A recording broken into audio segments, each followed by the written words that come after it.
"Little girls can't be here, sweetheart. This is a restricted area." The voice came across the flight line at 0640 hours, loud, pitched to carry. Sergeant Kyle Brandt liked an audience. He had one, 4 of his crew, coffee cups steaming in the cold, watching the new entertainment. He crossed the apron in 6 strides and closed his hand around the woman's upper arm and pulled her back from the Black Hawk like she was a child near a stove. She did not resist. She came back exactly as far as his hand took her, and not 1 inch more. Brandt laughed. It was a good laugh, easy. The laugh of a man who had never once been wrong on his own flight line. "You lost? Tour groups that way? Go find someone who cares." He let her arm go with a small shove of release, the way you put down something that isn't yours. The woman steadied. She was perhaps 50. Plain charcoal slacks, a gray quarter zip, scuffed low boots. No bag, no badge that meant anything. 1 temporary escort tag clipped at her hip, the kind they handed visitors at the gate. Hair pulled back, a face that gave him nothing at all. "Understood," she said. 1 word. Quiet. She stepped back off the line to the painted edge and stopped there. The sun was just coming up over the ramp. 24 aircraft sat in their rows, rotor blades tied down, canopies beaded with dew. The whole field smelled of jet fuel and cold steel and the burned coffee smell that lives in every hangar in the world. It was the quiet hour. The reception for the incoming commander was not until mid-morning. Until then, the line belonged to the crews, and the crews belonged to men like Brandt. What Brandt didn't notice, what no one noticed, was where the woman's eyes had been before he ever touched her. They had moved over the aircraft in a sequence, not a glance, a read, nose to tail, panel to fitting, in the exact order a person checks an airframe before they trust it with their life. They had stopped, for half a second, on the number 2 engine cowling, then moved on. She had said nothing. Her watch was turned face inward on her wrist, the dial against the skin. A small thing. The kind of thing you do so a glint never gives your position away. The kind of habit that does not wash out. Across the ramp, Chief Warrant Officer 4 Marcus Trujillo had stopped moving. He was 46 years old and had 19,000 flight hours and had seen, in his life, exactly one kind of stillness like that. He had been running a pre-flight on his own aircraft, clipboard in hand, when Brandt's voice carried over. He had looked up to watch a sergeant manhandle some lost civilian. He had expected to see a frightened woman. He did not see a frightened woman. He saw someone absorb a grab and a shove and a laugh without a flicker, weight balanced, hands quiet, breathing even, and then place herself precisely where she was told to stand, like a person who had decided, for reasons of her own, to let this happen a little longer. Trujillo set his clipboard down on the wing. Brandt was already turning back to his crew, grinning, telling them something about gate security and how it wasn't his job to babysit, and they were laughing because he outranked their mourning. He had won. He was certain of it. He had moved an obstacle and gotten a laugh, and the day was his. The woman at the edge of the line watched the number 2 cowling on the aircraft beside him, patient as the sunrise, and said nothing at all. Trujillo looked at her and looked at the aircraft she was looking at and felt the first cold thread of a thought he could not yet finish. She had not asked who he was. She had not threatened him with anyone. She had not reached for a phone. People who are nobody reach for something. A name, a husband, a supervisor, a complaint. They invoke. She had invoked nothing. She had simply filed it. That was the part that stopped him cold. Not fear. Not anger. Filing. Brandt's crew chief walked past her toward the aircraft, and she turned her head a few degrees and spoke to him, low, even, and Trujillo was too far to hear the words. But he saw the crew chief stop. He saw the young soldier's face change, and he saw the woman lift one finger, just slightly, toward the number 2 engine cowling, and hold it there, the way an instructor points, not at a person, but at a mistake. 850 meters of runway out there, Trujillo said softly. To no one. And the most dangerous thing on this whole field is standing on the paint. He did not know yet how right he was. He only knew he had 2 hours until the new general's reception, and a feeling, climbing his spine like cold water, that the morning had already gone somewhere none of them could call back. The crew chief turned toward the number 2 engine, and the woman went back to waiting. She had all the time in the world. Your number 2 is missafetied, the woman said. Check it before it flies. She did not raise her voice. She did not point again. She said it the way you state the weather, and she said it to the crew chief directly. A young soldier, 23, name tape reading Nadim, who had paused beside her with a torque wrench in one gloved hand. Specialist Priya Nadim hesitated. The civilian was not supposed to be here. Everyone had heard Brandt say so. But the woman had not said it like a guess. She had said it like a fact she was tired of being right about. And she had named the component. And now she added a number. Cotter pins backed out on the number 2 fuel control fitting, the woman said. Manual figure 3-41. Safety wires wrapped the wrong direction. It'll loosen under vibration, not hold. Torque values 25 inch-pounds. Yours is finger tight. Nadim looked at the fitting. She looked for 4 seconds. Then she set her jaw, leaned in, and looked closer. The cotter pin had backed out. The safety wire ran clockwise where it should have run counter. It was the kind of thing a tired crew misses at the end of a long shift, and a fresh crew trusts, because the last crew signed it. It was the kind of thing that holds for 99 flights. It was the kind of thing that kills a crew on the 100th.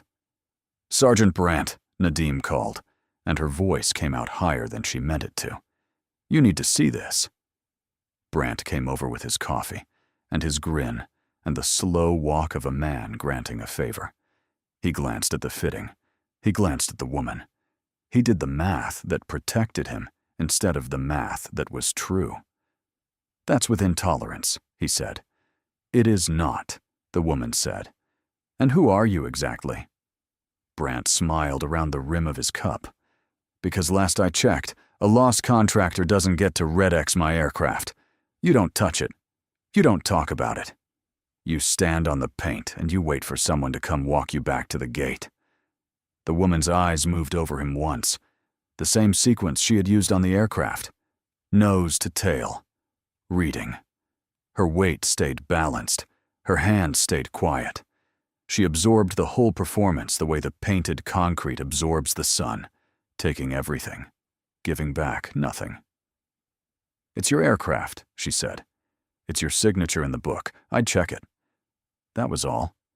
No argument. No threat. She turned her attention back to the rising sun like the matter was closed, because for her, it was. Nadim checked it. Quietly, while Brandt was busy being right at the woman, the specialist pulled the panel and confirmed it, and made a note on her own knee board, in her own hand, with the time. 25 inch-pounds, backed-out pin, reverse-wrapped wire, caught on the ground, not in the air, a near miss, the kind no one ever hears about because it was caught, the kind that, uncaught, becomes a board of inquiry and a folded flag. Trujillo had drifted to within 10 feet now, pretending to check a chalk. He was not checking a chalk. He was watching the woman's hands and the way she read the ship, and he was listening to her cite a manual figure from memory, cold, no hesitation, the way only someone who has lived inside that manual can. There is a difference between a person who has read about an aircraft and a person who has bled for one. Trujillo had spent his whole adult life learning to tell them apart at a glance. The first kind hovers. They reach toward the metal and pull back, unsure they are allowed. The second kind owns the space around the airframe without thinking about it. They stand where the work is. Their eyes go where the danger is, and they never once look to anyone for permission, because the aircraft answered to them long before any human did. The woman on the paint was the second kind. He would have bet his wings on it. Contractors did not talk like that. Spouses did not talk like that. Even half his pilots did not talk like that. He ran a name across his memory, a face 19 years younger, a different uniform, a different country. He could not make it land. But it was there, circling, the way a word sits on your tongue. Within tolerance, Brandt said again, louder, to the crew, re-establishing the floor as his. We don't take maintenance calls from people who wandered in off the parking lot. Everybody back to work. The crew went back to work, but Nadim did not laugh, and she did not look away, and Brandt clocked that, and filed his own small grudge against the specialist, who had called him over to be wrong in front of a civilian. The woman stood on the paint. The sun cleared the far hangar and threw the shadows of 24 aircraft long across the ramp. She watched all of it. She had read the field, the way she had read the aircraft, and somewhere behind the still face, she was already counting. The things that were wrong, the people who had let them go wrong, and the man who had laughed. Trujillo wiped his hands on a rag he did not need, and thought, I have flown behind that stillness. I know I have. He just could not yet remember where. It took Brandt 20 minutes to turn it into a game. That was his gift. He could make anything a game, and the prize was always the same. The laugh, the floor, the certainty that he stood a half step above whoever he'd chosen for the morning. He had chosen the woman on the paint. Hey, he called to his crew, loud enough to reach her. Anybody know whose this is? She just sort of came with the building. He grinned. The lost spouse. Watch your tools. She's been touching aircraft. The crew laughed, because the crew always laughed. It was easier than not laughing. The woman did not move. She had been given a nickname before, in rooms that mattered, by people whose opinions she carried for the rest of her life. The lost spouse did not make the list. Brandt made her stand aside, while his people worked around her like furniture, stepping past, reaching across, narrating to each other about the civilian who didn't belong. He was careful, the way a certain kind of man is careful, to stay just inside the line of plausible. Nothing you could write up. A tone, a nickname, a laugh, the kind of thing that leaves no mark and changes the temperature of an entire flight line. Nadim did not laugh. Brandt noticed. He always noticed. Something funny, specialist? Or you taking maintenance advice from the parking lot now? No, Sergeant. No what? No, nothing's funny, Sergeant. He held her eyes a beat too long, the small cruelty of a man reminding a junior who owns the floor. And Nadim looked at her boots, and the woman on the paint, watched the whole exchange and understood it completely. This was not the first time. The nickname for the civilian was a new game. The grinding of the specialist was an old one. There was a pattern here, worn smooth, and she was standing inside it. Ellison had spent a career learning the difference between a unit's paperwork and a unit's truth. The paperwork lived in the binders and the briefing slides and the polished answers a staff hands a new commander on her first day.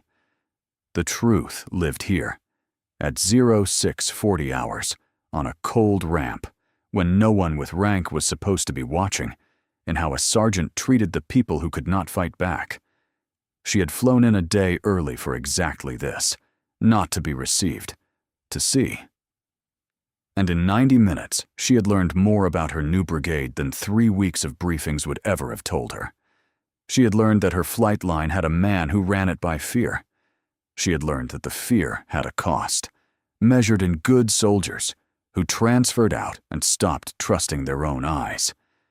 And she had learned that there was at least one specialist on this ramp who would not laugh when laughing was easy, which was the most valuable thing she had found all morning. She took out a small notebook. She wrote down the time, the tail number, the nickname, the names she could read off name tapes, the discrepancy, and the fact that it had been waved off. She wrote in a small, level hand, the hand of someone who has filled out after-action reports under worse light than this, and she did it openly, without hurry, the way you write when you have already decided how the morning ends. Brandt saw the notebook. Writing a letter home? More laughter. He felt good. He felt large. And here is the truth the laughter covered, the truth this whole channel exists to tell. There is a kind of person who mistakes a quiet woman for a safe target, who reads patience as weakness, stillness as fear, courtesy as surrender, who never once considers that the calm in front of him is not the absence of force.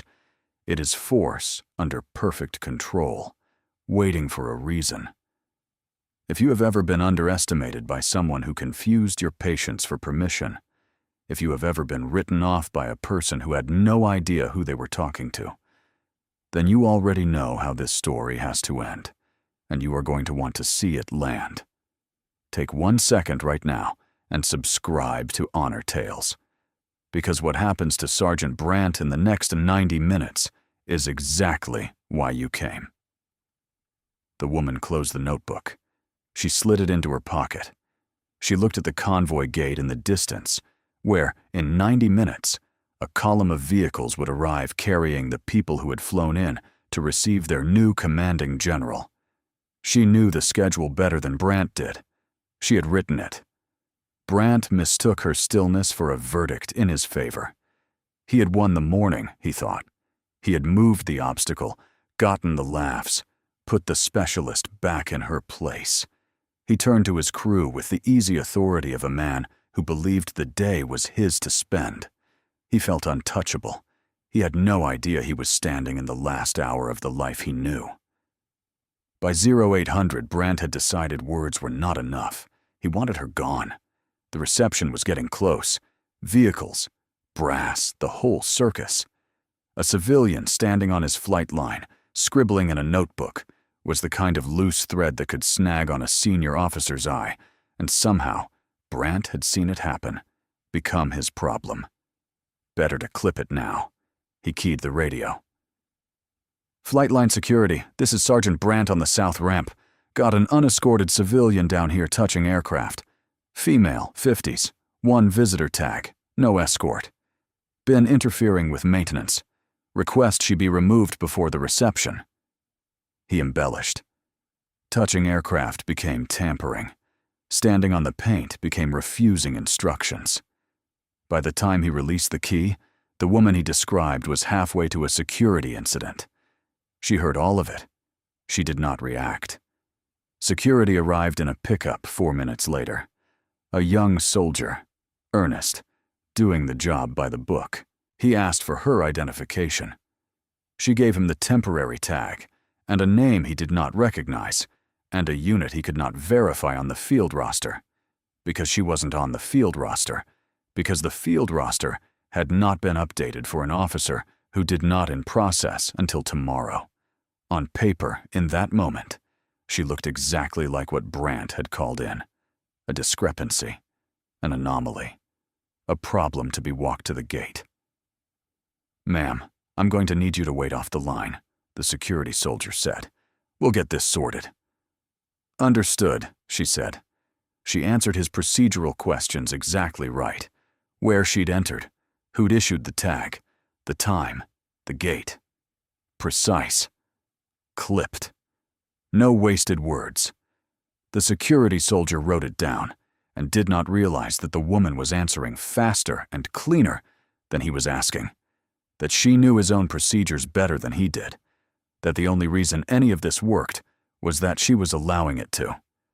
Brandt watched from the aircraft, savoring it. "Tour groups that way," he called again, and a couple of the crew laughed. But Nadim, off to the side, did something quiet. She kept her own log. Honest. The real version. Civilian flagged correct safety discrepancy on tail number such and such at 0650 hours. Discrepancy confirmed and corrected. Civilian instructed to stand clear. Time, names, facts. She did not know why she did it. She only knew that the woman had been right about the aircraft, and Brandt had been wrong, and somebody on this ramp should write down the truth. The security soldier stepped away to make a call, and the trap, though not one soul on that flight line could see it, closed another inch. Because every false word Brandt had spoken into that radio was now a recording. Every embellishment was a statement. He had not built a case against a lost civilian. He had built a case against himself in his own voice, time-stamped, and he had filed it with security. The woman walked, unhurried, to the spot the security soldier indicated, the edge of the apron near the painted line where she had stood before. She turned her face to the climbing sun, composed, patient, hands quiet. She looked to anyone passing like a woman who had been put in her place. She was, in fact, the senior officer on the entire installation, standing exactly where she chose to stand, watching the people who served her give themselves away one by one, learning precisely who could be trusted when no one knew she was watching. Trujillo watched her from beside his aircraft and felt the name circling closer. A dust-off pilot, years ago, a different war. A woman who flew an unarmed bird into a place no one should fly into, and held it there, and brought people home, and did not talk about it after. He had been in the chalk behind her once. He had watched her aircraft take fire and not break off. He looked at the woman on the paint, at the inward-turned watch, at the stillness that was not fear. His mouth went dry. Trujillo waited until the security soldier walked away.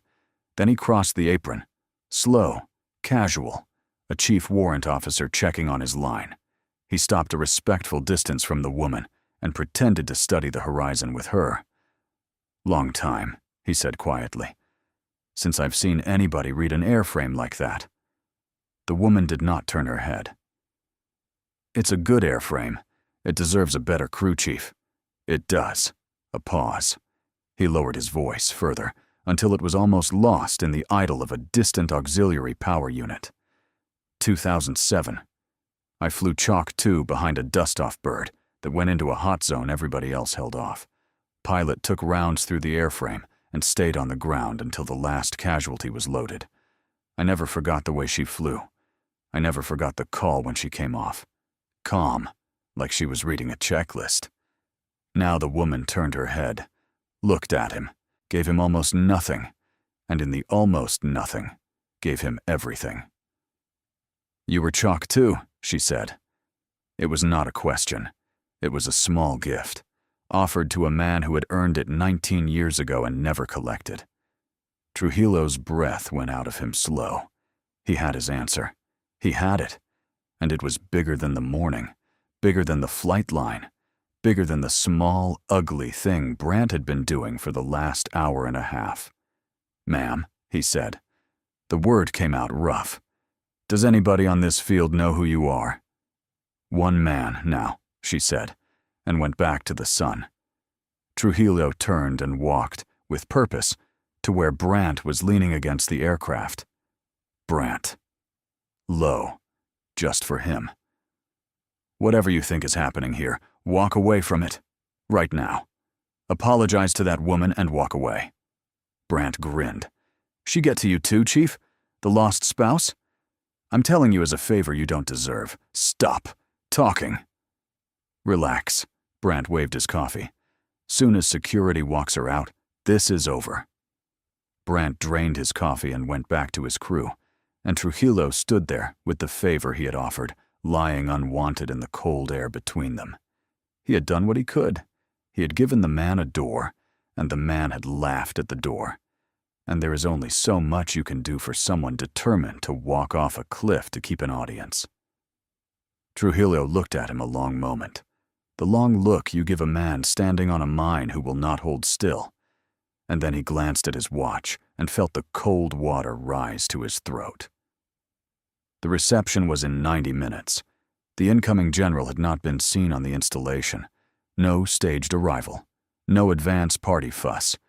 Just a quiet note that the new commander preferred to come in early and walk the line herself before the ceremony. And there was a woman on his flight line. 50-ish. One temporary tag. No name on any roster. Reading airframes from memory. Standing exactly where she chose. Letting a sergeant grab her, shove her, mock her, and report her. And writing all of it down. Trujillo did the math the way you do the math when the answer is already in your stomach. He looked from the woman to Brandt and back, and he was, in that moment, the only man on the entire ramp who knew what was coming. Here is what you don't know yet. What Brandt doesn't know. What that whole laughing crew doesn't know. You don't know who she is. You don't know what she did to earn the stillness that's kept her standing on that paint for 2 hours while a sergeant called her a lost spouse. You don't know what her real rank is. In the next 60 minutes, you're going to find out. And so is Sergeant Brandt. And his face is going to do something you'll want to watch twice. If you're not subscribed to Honor Tales yet, fix that now, because the reveal is close, and you do not want to be hunting for this story when it's over. Trujillo stayed near her after that. He did not speak again. He just stood a few feet off between her and Brandt, a master aviator quietly appointing himself to a post no one had ordered. He had flown Chalk 2 behind her once. He had watched her bird take fire and refuse to break off. And he had carried the memory of that calm voice on the radio for 19 years. The way you carry the one example that tells you what the job is actually supposed to look like. He had measured a lot of officers against it since. Most fell short. He had stopped expecting to ever stand near it again. Now it was standing on his flight line in a gray quarter zip, being called a lost spouse by a man who would not have lasted 4 seconds of the day that voice came off the radio. He was not going to be anywhere else when the column arrived. To understand the stillness, you have to leave the flight line. You have to go back 19 years, to a summer in Iraq, to a forward field where the air shimmered over the matting and the temperature on the ramp passed 115 degrees by mid-morning. You have to go to a young captain named Dana Ellison, 32 years old, air mission commander, sitting the left seat of an unarmed dust-off helicopter with a red cross painted on the nose and nothing on the airframe that could shoot back. She had volunteered for dust-off. People asked her why over the years, and she never had a clean answer. The closest she came was this. Somebody had to be the aircraft that came when there was nothing in it for the aircraft. No guns, no glory. Just a red cross and a promise that if you fell in the worst place, on the worst day, something would come for you. She had decided, young, that she wanted to be the thing that came. The call came at 13:20 hours. A patrol pinned in a built-up area. 3 wounded, 1 critical, an hour of life left in him at the outside. The landing zone was hot. Small arms fire, no cover. The kind of place the doctrine says you do not put an unarmed aircraft. The gun crews would suppress. The dust-off would go in. Ellison went in. She flew the approach low and fast, the way you fly when speed is the only armor you have, and she put the aircraft down in the open with rounds already finding it. She heard the first hits, a sound like gravel thrown against a car, hard and flat, and she held the bird on the ground while the loadmaster and the medic worked. The medic was Sergeant Theo Acosta, 26 years old, the best in the company. He was out of the aircraft before the wheels settled, low and fast across open ground to the casualties, and he started loading. 43 rounds went through that airframe in the next 4 minutes. They counted the holes later. 43. Through the tail boom, the cabin, the rotor blades, one through the windscreen a hand's width from Ellison's head. She held the aircraft on the ground. She did not lift. Not until every casualty was aboard. Every instinct in the body says go. The aircraft is taking fire. The gauges are telling you about damage you cannot fix. and the oldest animal in your blood is screaming a single word. Leave. Ellison sat on that word. She sat on it the way you sit on a fire, with your whole weight, because she knew what lifting early meant. It meant a man left in the open. It meant the red cross on the nose became a lie. So she held the collective steady in a hand that did not shake, and she watched her gauges, and she counted, and she waited for the people behind her to finish their terrible work. The radio crackled. Her wingman, Chalk 2, calling that her tail boom was streaming. She keyed back 2 words. Copy. Holding. Calm. Like she was reading a checklist, because reading a checklist was the only thing standing between 36 people and the ground. She would learn later what those 4 minutes cost the airframe. A main rotor blade with a round through the spar, a hydraulic line weeping, a tail rotor drive shaft nicked and humming a note no engineer would have cleared for flight. By every number in every manual, the aircraft she was sitting in had already stopped being an aircraft. It was held together by speed and prayer and the simple refusal of one pilot to lift before the work was done. The critical one came last. He was the farthest out, the hardest to move, and Acosta went back for him alone, out the cabin door, into the open, because the loadmaster was working another bleeder, and there was no one else, and the man had minutes. Acosta reached him, got him up, started back. He did not come home. He stayed exactly long enough to get the last man to the door, and Hans took the casualty, and Acosta turned to climb in, and the ground took him instead. Quiet the way it happens. No drama. A young man simply not finishing the last step he started. Ellison felt the aircraft tell her everyone was aboard who was going to be. She felt the loadmaster's hand on her shoulder. 2 squeezes. The signal.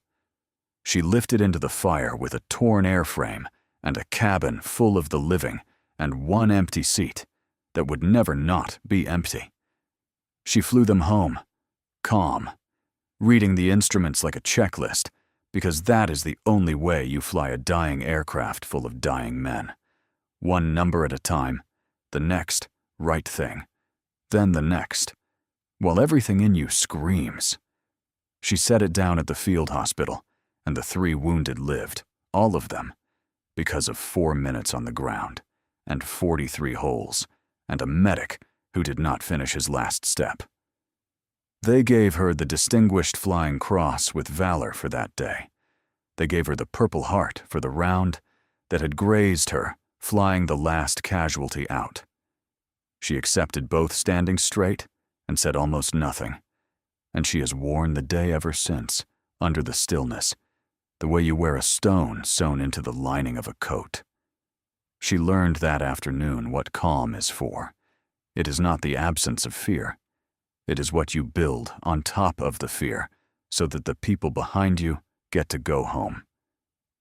She built it once, in the open, under fire, with a medic's empty seat at her back. After that, a sergeant's laugh on a quiet flight line could not reach it. Nothing a man like Brandt owned could reach it. That is the stillness he had been mocking for 2 hours.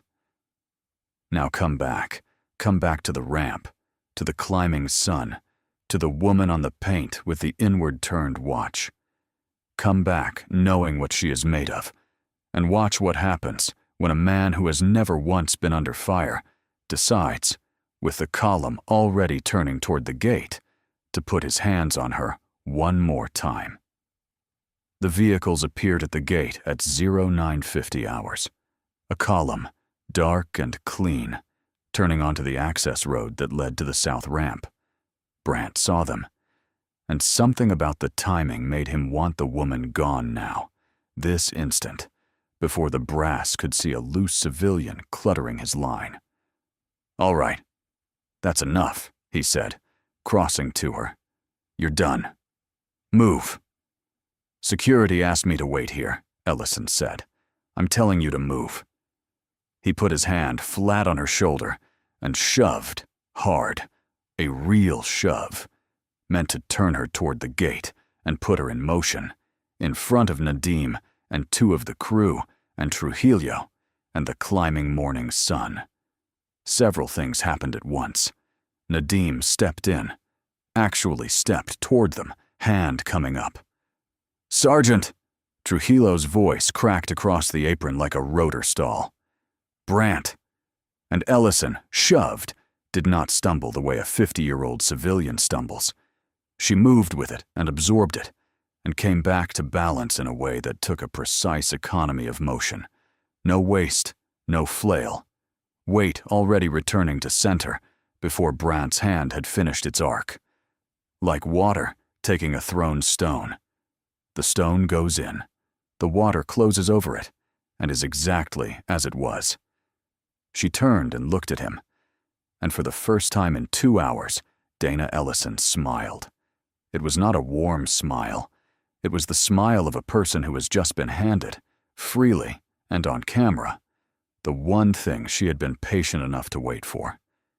It reached her eyes and made them colder. "Put your hand on me one more time, Sergeant," she said, quiet, even, carrying. In front of all these witnesses.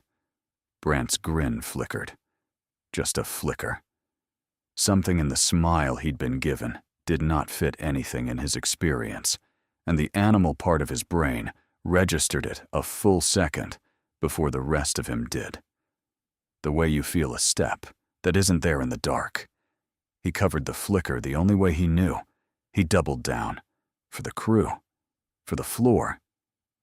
Or what? He spread his hands, playing to his audience, voice up. "You'll write me up in your little notebook. Lady, I don't know who you think." The vehicles rolled onto the ramp.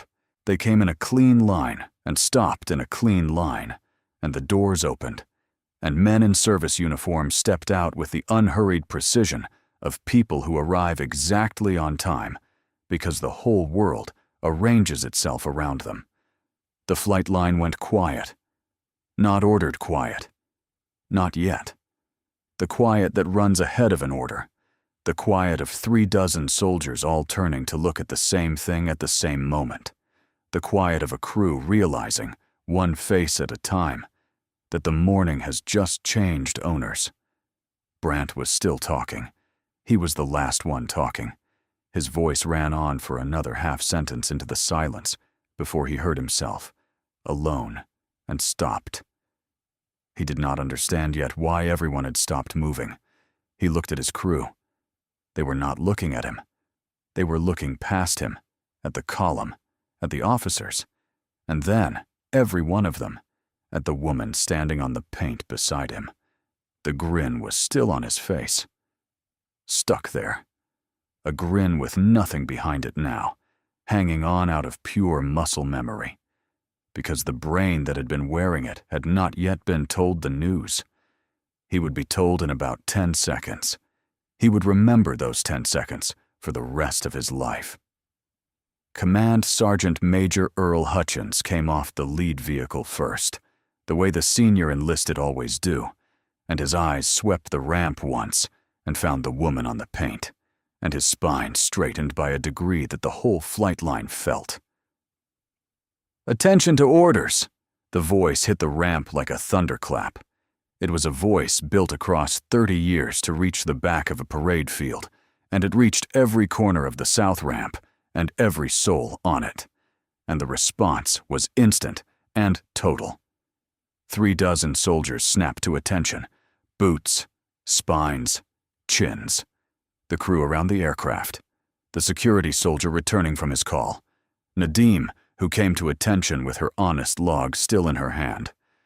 Brandt's body came to attention before his mind did, the reflex of training older than thought. And so he was standing rigid, eyes front, grin dead on his face, when Colonel Reuben Frost crossed the apron and walked directly to the woman Brandt had grabbed and shoved and called a lost spouse, and stopped and rendered her a perfect salute. "General Ellison," Frost's voice carried in the silence. "The brigade is honored to receive you, ma'am. We didn't expect you until the ceremony." A junior aide stepped forward and read from a folder, clear and formal, the words rolling out across the frozen ramp. Attention to orders. Brigadier General Dana M. Ellison, United States Army, having been duly appointed, will assume command of this brigade. All personnel will render her the honors and obedience due her grade and position, by order of the Secretary of the Army, Brigadier General. The words went into Sergeant Kyle Brandt and did their work in stages, and every stage showed on his face for anyone to read. First, confusion. The name did not connect. General Ellison was an abstraction, a person in a program, a reception at mid-morning, not the woman on the paint. His eyes moved to her, looking for the joke. Then disbelief. The pieces would not fit because he would not let them. The slacks, the quarter zip, the one visitor tag, the lost spouse, the laugh, the shove. His mind threw all of it up as a wall against the only conclusion available.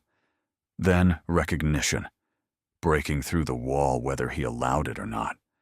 The way she had read the airframe, the manual figure from memory, the stillness under the grab, the smile. The thing his animal brain had flinched at a minute before now had a name, and the name had one star, and he had put his hand on it. Twice. On camera, in front of the command sergeant major of the brigade. Then horror. Pure, draining, total. The blood left his face. The grin that had ridden through confusion and disbelief on nothing but muscle, finally died, slid off and left nothing in its place at all. His mouth opened. No sound came out. There was no version of the next sentence that helped him, and some animal wisdom, arriving far too late, told him so. For 2 hours she had stood on the paint and let him build this. Every laugh, every nickname, every embellished word into the radio, every hand he laid on her. She had let it accumulate in the open, in front of witnesses, on the record, because she had learned a long time ago that the most complete justice is the kind a man assembles against himself while he thinks he is winning. She had not needed to raise her voice. She had only needed to be patient enough to let Sergeant Kyle Brandt finish. He had finished. "Sergeant Major," General Ellison said. Calm, the first order she gave on her new flight line. "This soldier put his hands on me twice this morning. There are witnesses, a security recording, and a log. Detain him pending investigation. Do it correctly. I want every protection of the process observed. He gets exactly what he denied to everyone he's run off this line." "Yes, ma'am," Hutchins said, and it was done. 2 soldiers moved. Brandt did not resist. There was nothing left in him to resist with. As they walked him past her, he finally found his voice, and it came out as a whisper, the loudest thing on the silent ramp. "I didn't, ma'am, I didn't know." "I know you didn't," Ellison said. She looked at him directly for the first time all morning, really looked, the way she had refused to all those hours, and there was no triumph in it, which was somehow worse. "That was the point, Sergeant. You never know. You grabbed a stranger because she was quiet, and you decided quiet meant weak. You'd have done it to anyone. You did do it to anyone. To half the soldiers who've cycled off this line and never told me why. The star didn't change what you did this morning. It only changed whether anyone would finally hear about it." She let that sit on the silent ramp. "A flight line runs on trust," she said, quieter now, almost to herself. "Every signature in that maintenance book is a promise that the next crew will live. You broke the small trusts all morning because you thought no one was keeping count. Someone was always keeping count, Sergeant. That's what you never understood about the people you ran off. They remember. They write it down. And one morning, the quiet one turns out to be the one signing your evaluation." She turned from him to Trujillo, and her face changed by a fraction, the nearest thing to warmth she had shown. Chief Trujillo. Chalk 2. She returned his earlier, unspoken salute with a small nod.